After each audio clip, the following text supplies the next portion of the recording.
Today, I want to talk about something that really affects all of us, no matter who we are, where we come from, the behaviors and habits that really hold us back from reaching our full potential, from finding joy and happiness each and every day, from operating at the highest level on a consistent basis. Successful people will do consistently what people who are marginal will do occasionally. We've all experienced moments when we sabotage our own success, each and every one of us. I know I have. And we allowed our fears to keep us from moving forward. These are what we call self defeating behaviors. When things go wrong, sometimes we tend to go wrong with them. And they're really closely tied to what psychologists refer to as defense mechanisms. I started writing about this back in 1999.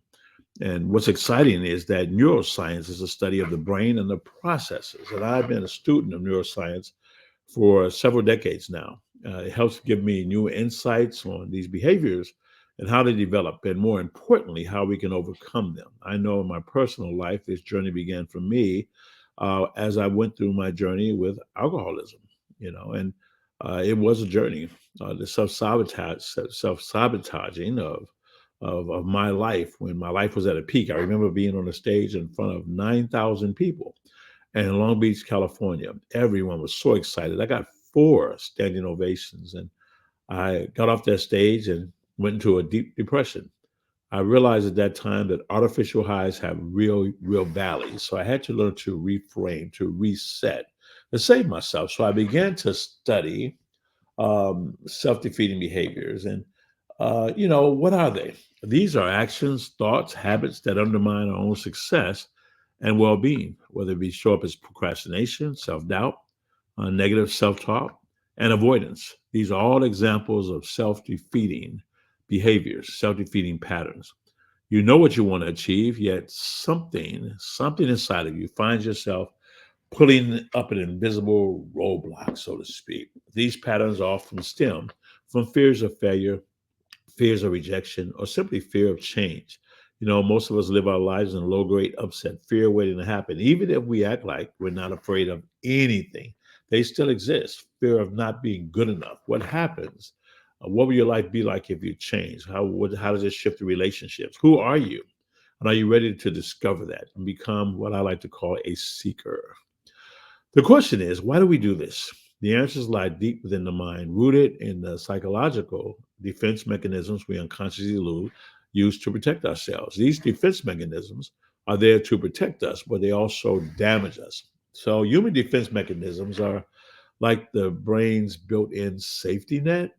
Yeah, yeah, it's like a safety net. They help us avoid painful realities and anxieties, and we use them to block out uncomfortable emotions to maintain a sense of security whenever we feel threatened. These mechanisms include denial, repression, projection, and many others. And when we're in denial, we refuse to accept the reality. We keep telling ourselves that it's not that bad when deep down inside we know something has to change. How often have we been in a situation knowing that we've been here before, and this might be the second, third, or fourth time that we find ourselves in the same situation? You know, it's been stated this way.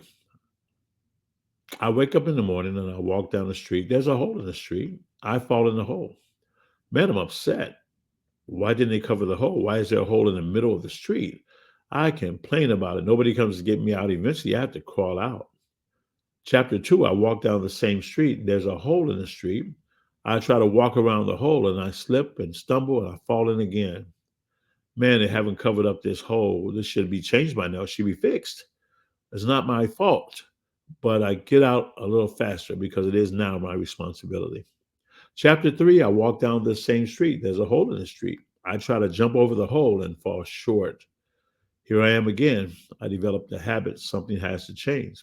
Chapter four, I walk down the street. There's a hole in the street. I walk around the hole. Chapter five, I walk down another street.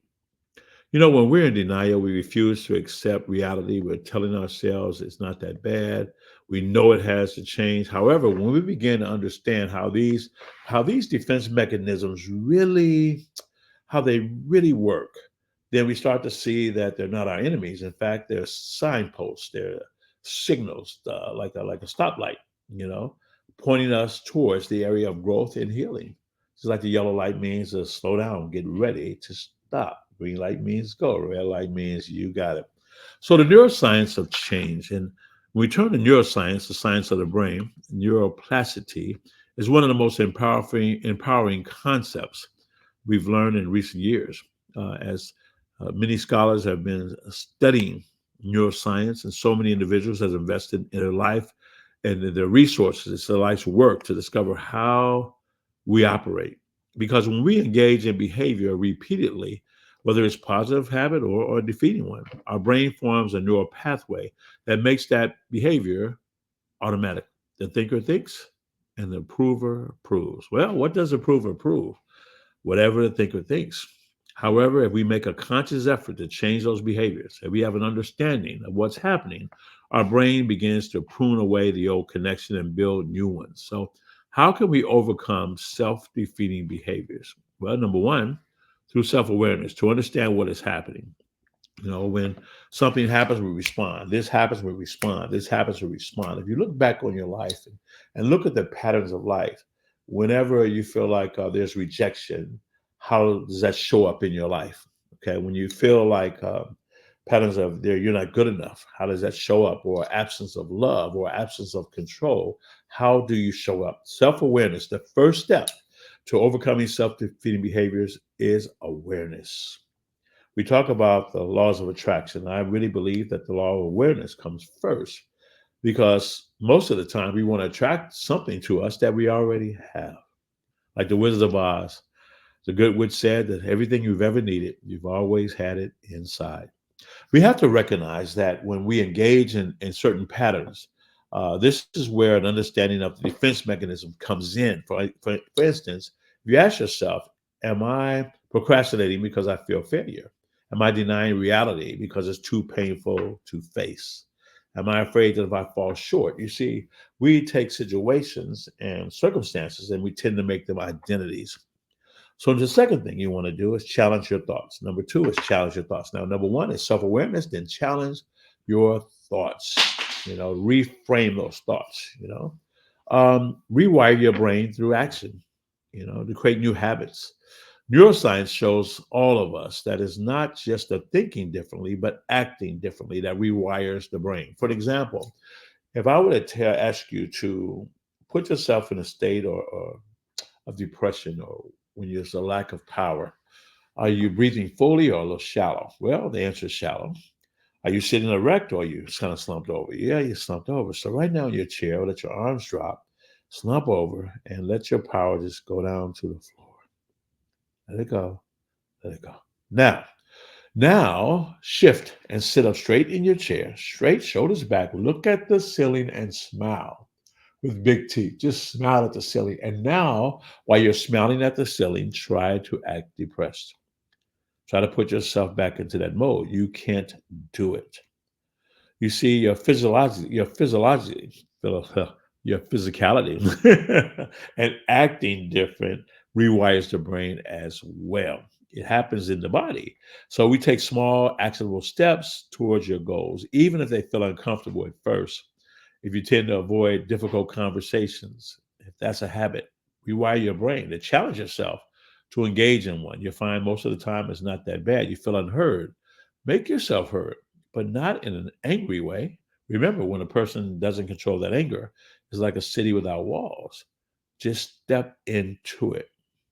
If you often procrastinate, try working for just 5 minutes and see where it leads. You procrastinate about getting something done, begin to do it, and everything will shift mentally, spiritually, and physically.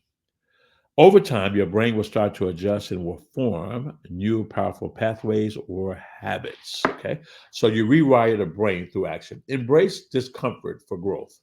Yeah. When you change the way you look at things, the things you look at will change.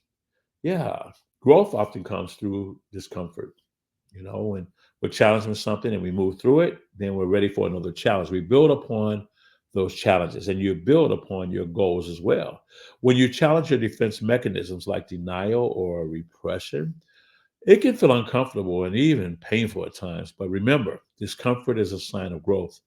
When we lean into discomfort rather than avoidance, if we stretch ourselves, allowing room for new insights and habits and ways of thinking will emerge. You'll make a shift and you say, oh, there's a different way for me to handle that. And you begin to build out a new habit. Practice compassion. Yeah. If you work to overcome self defeating behaviors, remember to practice self compassion. That means forgive yourself. Don't beat yourself up.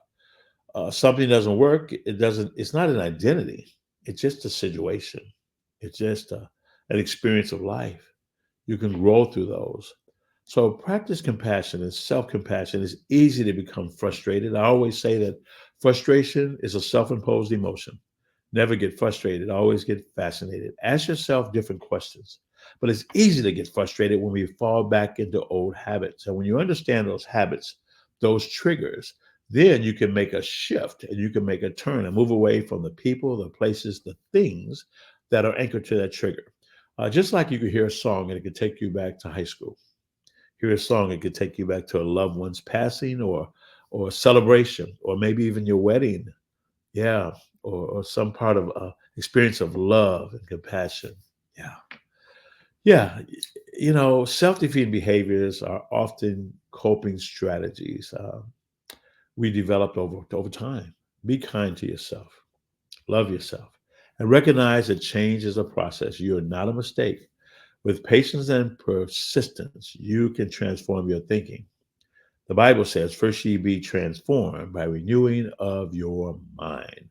In conclusion, for this segment, overcoming self defeating behaviors is not an overnight task. It takes time. It requires self awareness, repetition, a willingness to confront our defense mechanisms, and commitment to rewiring our brain through consistent action. In neuroscience, it gives us hope because it shows us that change is always possible. You're not locked in. There is more to you. There's more in you, more for you to do. No matter how deeply rooted those behaviors might feel, that you can try and snatch victory from the jaws of defeat. So, by understanding the way that your brain works and by applying this knowledge to break free from old patterns, behaviors, we open up new possibilities for success, fulfillment, and personal growth. So, my challenge to you is simply this: start today. Identify one self defeating behavior, one defense mechanism that holds you back. Write down on a piece of paper the times that you've been held back, the times where you were baked in some type of resentment, and how you responded to it, because it's all tied together. What's holding you back? Okay, identify one self defeating behaviors, write it down, and take a step, no matter how small, towards breaking that pattern to create a new paradigm, the way we operate in life, our truth.